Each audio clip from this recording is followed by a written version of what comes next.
안녕하십니까? 인생의 복잡한 문제들을 말씀으로 단칼에 해결해주는 김종근 목사의 쾌도 남마입니다.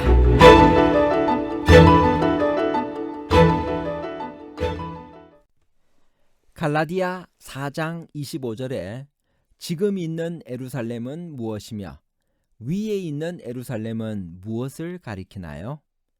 갈라디아 4장 25절에서 26절에 지금 있는 예루살렘은 율법의 속박으로부터 벗어나 그리스도 안에서 자유를 누리는 그리스도인들을 가리키나요? 아니면 율법 아래에 매여 종노릇하는 율법주의자들을 가리키나요? 자유를 누리는 그리스도인과 율법주의자에 관한 복잡한 문제를 하나님 말씀의 가르침으로 명쾌하게 해결해 드리겠습니다. 갈라디아서 4장 25절에서 26절에 위에 있는 예루살렘은 무엇인가요? 갈라디아 4장 25절 26절을 읽겠습니다.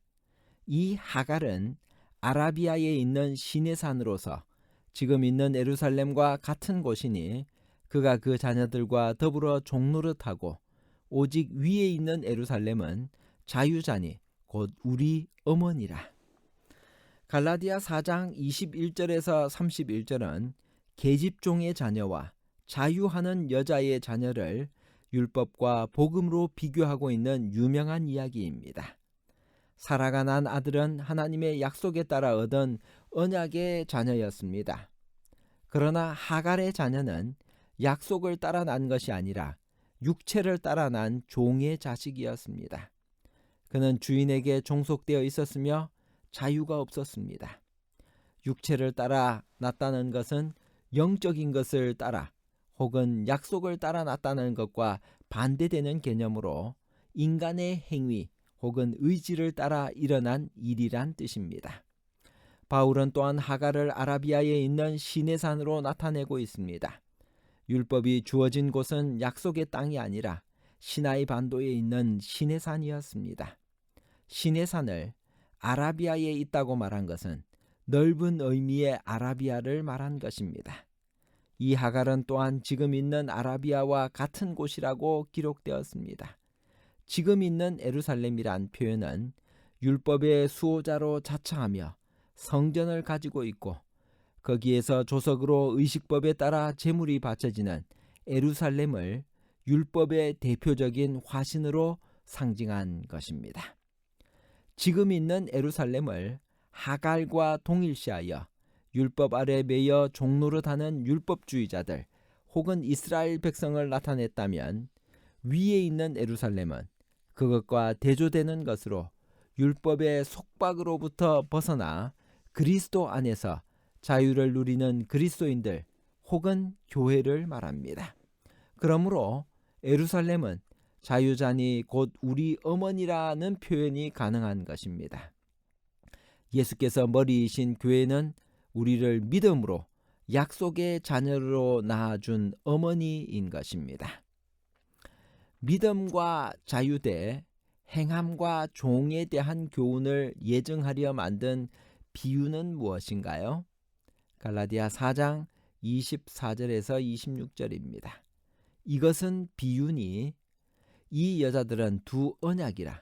하나는 시내산으로부터 종을 낳은 자니 곧 하갈이라. 이 하갈은 아라비아에 있는 시내산으로서 지금 있는 예루살렘과 같은 곳이니 그가 그 자녀들과 더불어 종노릇하고 오직 위에 있는 예루살렘은 자유자니 곧 우리 어머니라. 재림교 주석은 다음과 같이 설명을 하고 있습니다.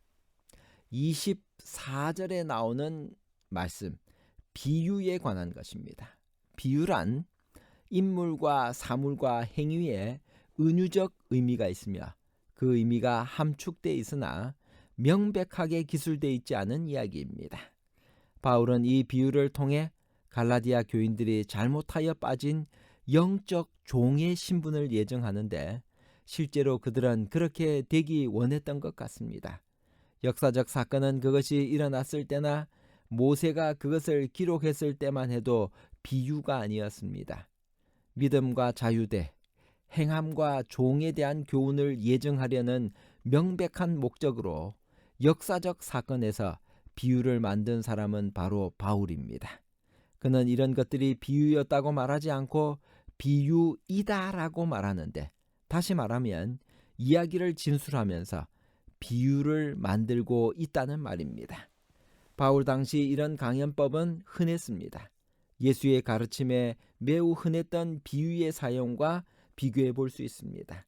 진리를 전달하는 가장 효과적인 방법 중 하나가 바로 적절하고 흥미로운 이야기로 진리를 예증하는 것입니다.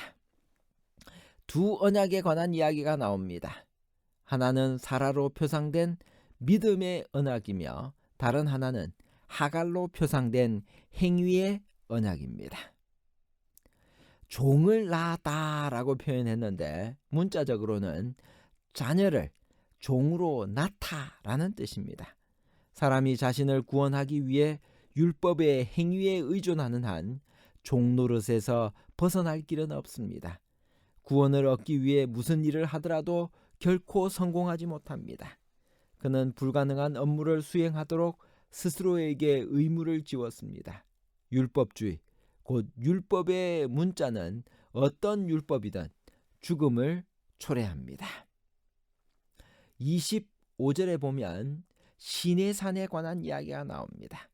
즉 바울의 비유에서 하갈은 시내산의 행위 언약을 표상합니다. 하갈과 그 아들 이스마엘을 통해 한때 아브라함은 하나님의 계획을 이루려 했습니다. 그것은 그 일을 이루려는 그의 방법이었지 하나님의 방법은 아니었습니다. 율법의 행위로 인간의 구원이 성취되는 것은 하나님의 계획이 아니었는데 이는 그렇게 하는 것이 불가능하다는 단순한 이유 때문이었습니다.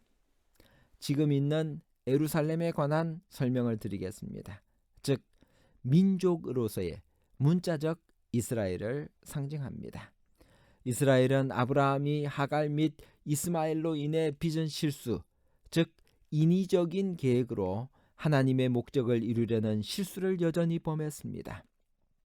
이렇게 아브라함이 했던 것처럼 믿음을 행함으로 대체함으로써 갈라디아 교인들은 이스라엘 민족에게 속박과 멸망과 거절당함을 초래한 것과 동일한 종류의 신앙으로 돌아갔습니다. 위에 있는 예루살렘은 무엇일까? 문자적으로 예루살렘이 민족으로서의 이스라엘을 상징했듯이 위에 있는 예루살렘은 새로 선택된 백성인 기독교 교회를 표상합니다. 히브리서 12장 22절 23절. 그러나 너희가 이른 곳은 시온산과 살아계신 하나님의 도성인 하늘의 예루살렘과 천만 천사와 하늘에 기록된 장자들의 모임과 교회와 만민의 심판자이신 하나님과 및 온전하게 된 의인의 영들과. 새 예루살렘이 영광의 왕국의 수도이지만 바울은 여기서 예루살렘을 비유적 의미로 사용하여 유대교와 기독교를 대조하고 있습니다. 전자는 종이나 후자는 자유자입니다. 유대교는 종이고 기독교는 자유자입니다. 이 자유자라고 하는 말은 몽학 선생에게서 종 노릇에서 노예 상태에서 자유롭다라고 하는 뜻인 것입니다. 갈라디아 3장 24절 25절. 이같이 율법이 우리를 그리스도께로 인도하는 초등교사가 되어 우리로 하여금 믿음으로 말미암아 의롭다함을 얻게 하려 함이라.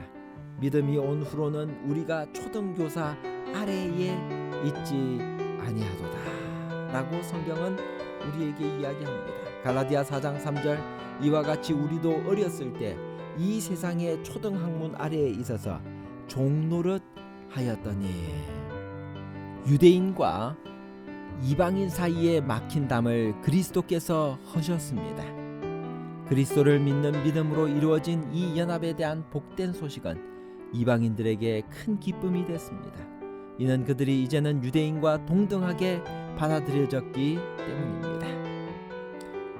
갈라디아 4장에서 언급된 어머니는 유대인은 흔히 이스라엘 민족을 의미하는 문자적 예루살렘에 대해 민족을 구성하며 살아있는 자손 개개인의 어머니라는 비유적 표현을 사용하곤 했습니다.